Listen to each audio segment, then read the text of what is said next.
This is the 2025 Audi Q8. Is it worth every penny? Hey everybody, it's Tom from Vehicle Visionary. I hope you're having a great day. We're making our first visit to Audi Shreveport, and we're going to give you the particulars on this lightly refreshed Audi Q8 for the 2025 model year. If you want to know more, check out the link in the description of the video. Tell whoever you talk to on the sales staff if you come in that Tom from Vehicle Visionary sent you their way. So let's talk about what's different. And it's pretty obvious right off the bat, as we have the new octagonal grille, a very different design from what we've seen in the past. Tell me what you think about that. Do you like it? Is that making a big enough difference to say, you know what, it's time to step up to a 2025? Well, there's more here than this to talk about, but some people might say they like that. A little bit of a refresh. You're still going to have your forward-facing camera right here, that classic Audi logo right there. And obviously, we're going to have all-wheel drive with this model. Let's take a look at our tire and wheel setup here. We'll work our way around. We're going to have 285 on the width, a 40 series sidewall, and it's going to be wrapped around the 22-inch wheels. I like that wheel design. It just seems to fit here. Going to have the Audi logo there on the center cap. And as we work our way up, we're going to have the power adjustable side view mirrors, turn signal indicators built in. They're heated and they're power folding. Now, you don't have blind spot monitoring built into the side view mirror itself. It's actually, I'm going to show you from this angle. I don't know how well we can do that. We will show you this a little bit better later in the video, but it's actually in the side of the mirror right there. So if you're maybe new to this brand, that might be something you want to know about. We'll work our way around real quick here. Going to show you the remote. Now, you'll notice there's no remote start. There is a remote start available. It's just not actually on the remote itself. It's in the app. So as we work our way around, another big change that we're going to find here is going to be with the taillight design. So no longer do we have that kind of a 3D effect where you could actually put your fist inside, just something that people did, I guess. So a very different look back here. I like that the lighting comes all the way across. I don't know if we'll be able to show you that. It's so bright out here today, but it's nice that the lighting is from one side to the other. Consistency. Going to have the rear roof spoiler up here. It fits the size of the Q8. Also, we're going to have our rear window wiper. In this case, I can't complain about that being exposed because honestly, there's really not any room to put it up in this area. And from this angle, you can see we've got the shark fin antenna up there. And we'll also have the roof rails up there so you can get the crossbars if you wanted to and increase your cargo capacity. There's also going to be a panoramic sunroof. And returning back to the front end, one thing you might have noticed, you also have the new iteration of the OLED headlights, a different design from what we've also seen in the past. So a couple of little changes there where that's concerned. And something else with the front end that I like here is that everything is functional. You don't have any faux vents. Obviously the upper and the lower grille areas are wide open, but so is this area right here. Now you don't have an active air curtain that allows air to flow through the front end, but still having that open and functional for air intake is definitely better than having it just sitting there with a bunch of plastic. And one thing that hasn't changed is you're not going to find an exclusive to the Q8 4-cylinder under the hood. No, it's a turbocharged 3-liter 6-cylinder engine. So for those of you wanting a little bit more, it's definitely here. 335 horsepower, 369 pounds-feet of torque, all mated to an 8-speed automatic transmission.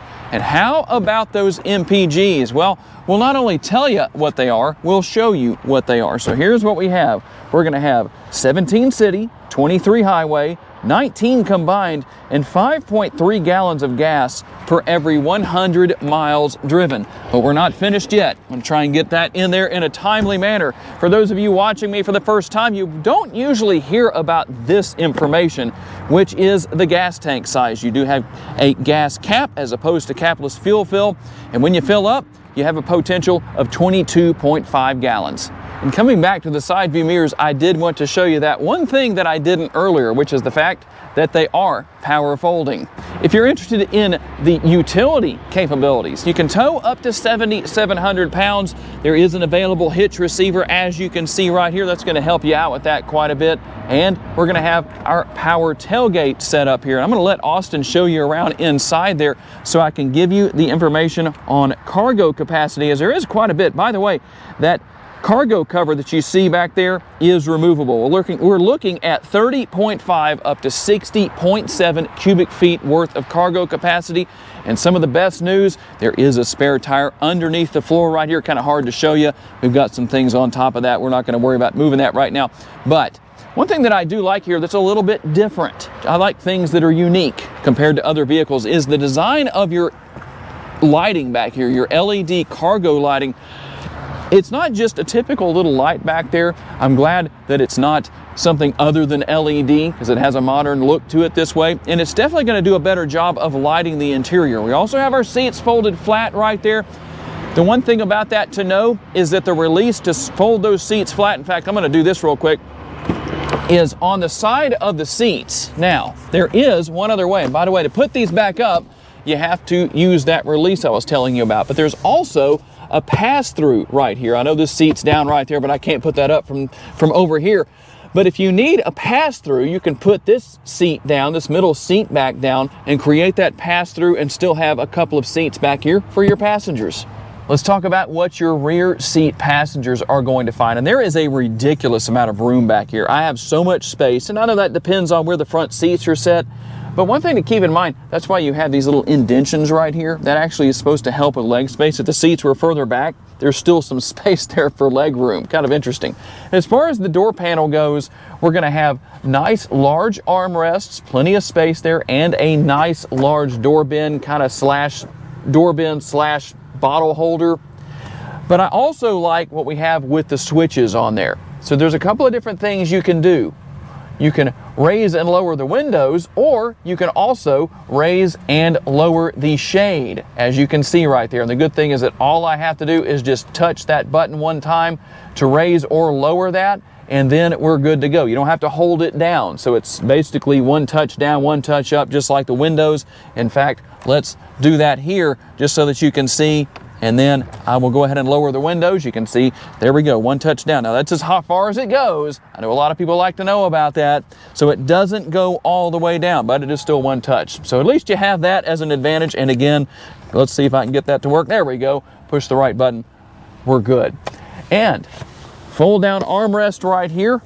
And you're gonna have your cup holders built in, but when they're not in use, they can be concealed away. So that's what we're going to have where that's concerned. Kind of an interesting little setup there. I would rather, instead of having them this direction, have them this direction, because that way you can still use this as an armrest when there's cups or bottles in there. That's just my personal opinion, in case anybody is watching from Audi. You can say, oh, Tom gave us a really good idea. Yeah, I'm sure that'll happen. And back to the seat backs here, we do have some storage space right here. The seat pockets or seat net material. It's more of a net than a pocket, right? And we have quite a few air conditioning vents, not just here on the rear of the center console, but also on the door pillars right there. So plenty of airflow for your rear seat passengers. Now, you will also have a digital screen here for adjusting the temperature. Pretty easy to deal with. I like that. Seems to be responsive as long as you touch the right thing, which I'm not doing, apparently. And then there is the heated seat functionality. We're going to have that on both sides. You can see how that works. You can set everything to auto, off, whatever you want to do right there. But it works out really well. I like that. And last but not least, something that seems to be more popular here is the panoramic sunroof. People not wanting the conventional sizes anymore. This is nothing new here. But again, if you're looking at the Q8 for the first time and you're wondering, yes, it has a panoramic sunroof. That front portion will open. And there is a shade right here that can be drawn forward when maybe there's too much sunlight coming in or whatever the situation is. And how about the sticker price? I know a lot of you want to know, and you were patient and you didn't ask in the comments section without watching the whole video. $85,270, at least here at Audi Shreveport. Now, it's going to sound like we're getting on a ride at Disney World. Let's see if we can do that for you. That's what it sounds like to me. And my nephew who has the camera, we've both been there a few times. So let's talk about what you're going to find here. We're going to continue as guest right here, and let's see here, come on, there we go. So we're gonna have all of our typical features and functionality. We're gonna start over here. Now you're gonna have some piano black, so don't go crazy pretending like you're playing a piano right there, because it will fingerprint up most likely. In here, you got that nice felt material that makes it really nice and comfortable. It's almost like an ASMR experience when you reach into the glove box. Well, that's really more about sound, I guess, than it is feel, but depends on the situation. And you can see some of the nice layout here of what we have. A nice modern look. It has been a few years since we've seen any major updates, obviously, with the Q8, but I think it's doing a good job of holding its own. The armrest on the door panel is going to be nice and large, larger than what we had in the rear, and further forward. I think that's a good thing. Also, another nice large door bin right there. That's going to work as well. And let me grab the camera from Austin right here. And real quick, I did want to show you what I was talking about earlier with the blind spot monitoring. And you get to hear the sounds from Disney World again. And so we're going to let you see the blind spot monitoring come on. It takes a second, but there you go. Now you get to see it. That's going to be in both side view mirrors. Now, the reason I show you that is because it's not in the glass like it often is. Here on the driver's side door, we're going to have seat memory. I am a little surprised at this price point that you don't have seat memory on the passenger side as well, but that's just the way it is. And here are the controls for the side view mirrors. So depending on what you need to do, you just rotate that around and it will do whatever you need. In fact, if you rotate it around, you can also have the mirrors fold back in or back out, depending on what you need to do. And obviously one touch down and one touch up for your windows here. And you actually have pretty thick glass on these doors to help with noise cancellation when driving down the road. We're also going to have a control right here to open and close that power tailgate back there that we talked about earlier. And here is something that might surprise a lot of people, no matter the trim level of the Q8 that you go with. They all come with this lever that activates your turn signal indicators, so you can let people around you know what you're doing when you're driving down the road. I know that may surprise a lot of people, but it actually is here. And it's not just on the Audi Q8s, it's on every vehicle on the road, believe it or not. I even have a tutorial on how to use that if you don't know. Here's everything for cruise control. That's what this lever is right here. And over on this side, we're going to have the controls for your front and rear window wipers. And obviously a nice looking, I'd say modern look, digital instrument cluster. Seems to be doing well as far as its aging process. Like I said, we haven't seen any major changes for quite a few years, but I think we're still doing pretty well here with the Q8 as far as that goes. Steering wheel mounted controls are going to be here. I think you know what all is here. One thing I do like is a 3-spoke steering wheel. This area across, this area down here. Without this spoke down here, it just doesn't look the same. But I'm glad it's not gloss black. It's a silver finish. That works. You do have shifter paddles on the rear of the steering wheel. That way you can feel sporty driving around and working your way back and forth through that 8-speed automatic transmission. And we'll work our way over here to the infotainment screen, and you're going to see the store right here. You can download apps such as Spotify, or if you want to watch Vehicle Visionary on YouTube, you can do that too. Just make sure the driver isn't distracted when doing that. Built-in navigation, you can see that right there. And we'll just work our way around and show you some of the things that are here. Now, I do like that this is a very quick to respond screen. It doesn't seem to have any lag to it as far as when I actually touch whatever it is I need to go into whatever area I'm getting to, whether we go here into vehicle or whatever the case is. And so you can see how easy that works. In fact, we have our Audi Drive Select. You can see all of the different driving modes. We're going to have off-road, comfort, auto, dynamic, and individual. When you go into individual, obviously you can configure things however you want to with that. Depending on what you want, you can have balance, you can have sport. You can see what all is there as far as your driving goes, suspension, steering. So it's really nice to have simple little things like that that will allow you to personalize the vehicle to your liking. And I'm going to push this button right down here just so you can see what I'm doing. And let's look at the screen and see what happens when I push that button. There we go. We get to see our camera views, and there are multiple views around the vehicle. You also have your 360-degree view. You can spin around. You can't quite go as high as I'd like to, but you can see up and around pretty much from every angle. And if it's not good enough here, then you do have the overhead view right there. So that definitely works. When we go into reverse, we will obviously have our rear view, all that good stuff. The cameras will come up then as well. So seems to work pretty well. I think it's good. Seems to be nice and clear. That's always nice to have. Nothing unusual for this day and age. You will not find a vehicle that does not at least have a rear view camera. You can pair your smartphone here, obviously, and you can see some of the other apps that we have as far as different features and functionality. You can go in here to settings if you want to. Pretty easy to figure it out. This is my first experience with this infotainment system, but you know what? I'm not having any trouble finding my way around, so I would say anybody can do that. Pretty simplistic. We'll go back here to home, and you can see down here that we have one more page to look at right there. We're not going to look at every single little thing, but you can see what's there. The lower screen right here, and I apologize that this is on here. We just didn't want to take that off. But if Monk is watching, I'm sorry. He's probably going to have a fit, especially with me touching the screen. But here's how you adjust your air conditioning. Again, I like that it's kind of satisfying to do that because it's so responsive. That's not something you get with every vehicle. Heated and ventilated seats here for the driver and the passenger. You can change the position of airflow, everything there. Easy to figure out what's there. I probably don't have to tell you too much about that. And you have your drive select right here. Up there on the screen, we bring those driving modes back up again. There's a couple of different ways to deal with that in case you're wondering, but there's what's going to happen. We have our different modes and all that good stuff. Hazard light button right there. Your defroster or defogger for your front window and rear window. And you also have a nice handy dandy control right there, the knob for the stereo. All that good stuff is going to work. That's easy to deal with. I know a lot of people want that. There are some vehicles going away from that, but it's nice to see that it's here.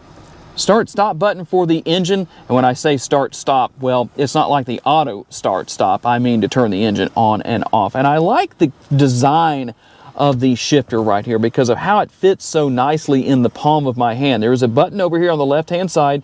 I push that and that allows me to actually use the steering, or excuse me, the shifter to go into drive. And we can also obviously use that to go into reverse and do whatever we need to do right there. There is our rear view camera on the screen right there. And then to go back into park, all you have to do, reach over here, hit that P, and you're good to go. We're back into park. Power parking brake right here. And over here, we have a 12-volt power outlet, one of our first connectivity options here in the front seat area, as well as those nice size cup holders right here. And the others are in here. Now I want to show you something interesting. If you push on the lever right there, or push the release underneath, it allows you to actually change the positioning of this armrest that doubles as a lid for this console, the center console. And you can also open that up like that. A little bit of space in there. And if you're wondering about the USB ports, here they are, right here for the driver and the passenger. And there is some space in there, maybe not a ridiculous amount, but I think that works for this size of SUV. And we'll take a quick look here at the upper console. This is the control for the power shade. This is the control for the power sunroof, opening and closing that. You can see some of the other features that you have beyond that as far as the different options go. All right, here we go on the test drive. And the very first thing I noticed is how quiet the interior is. Remember I talked about that thicker glass with the glass for the doors? You can really tell a difference right there. And now we haven't been going very fast yet, but definitely for the roads that we've been on and how rough they are, it's been a pretty good experience so far. The ride quality also seems to be really nice. That road we just turned right off of is definitely not the smoothest road. So if you want to test your shocks and suspension, I know Louisiana is not the only state with terrible roads, but it's definitely a good place to do that. And you can just listen. I don't know how well my mic is picking up how quiet it is in here, but it is extraordinarily quiet. I really like that. So you have those things working for you, comfortable ride quality, quiet interior, and the seats themselves are nice and comfortable. A lot of adjustability built in as far as that goes. And let's see here. While we don't have massive horsepower, I'm just going to ease into the pedal a little bit. Not too bad.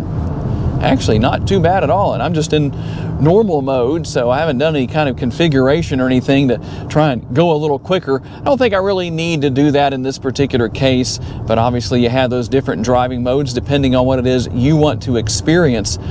Overall, I do feel very comfortable as far as the space goes.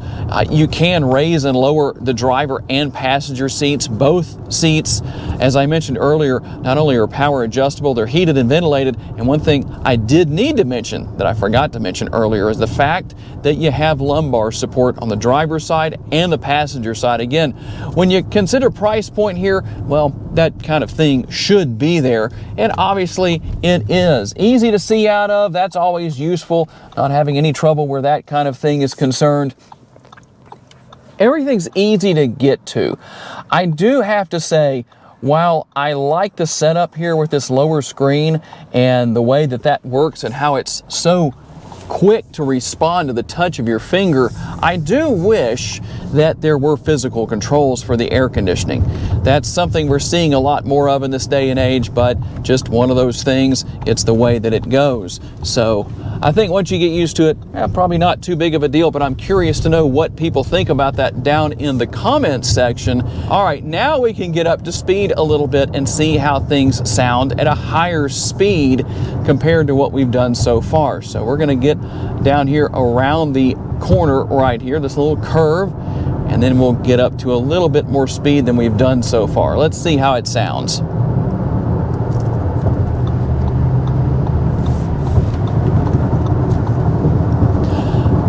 What do you think? Not bad? I like it. Yeah, very comfortable. Yeah, definitely good. And we're going to go ahead and get around this SUV right here. Nice to have a little bit of horsepower to do that when we need to. Overall, I have to say, I like the fact that you have a comfortable ride quality. It's quiet in here. Everything working very, very well. That's a good thing. Seems to be a very well-rounded SUV. All right, tell me what you think about the 2025 Audi Q8. Is it worth every penny? Tell me what you think about the changes that we've shown you today, some of the things that Audi has given us for some updates for 2025. I'm always curious to receive your feedback. I do want to say a special thanks to our friends here at Audi Shreveport for loaning us this Q8 for the day. And a special thanks to all of you for being kind enough to give us the opportunity to give you a vision for your next vehicle. If you enjoyed this video, please make sure to hit the like button. That's very helpful to us. Make sure to share this video on your timelines on social media. Make sure to subscribe so you don't miss any future videos. And if you'd like to learn about additional vehicles you may wish to consider purchasing, check out the video that's on the screen right now, and we'll see you there.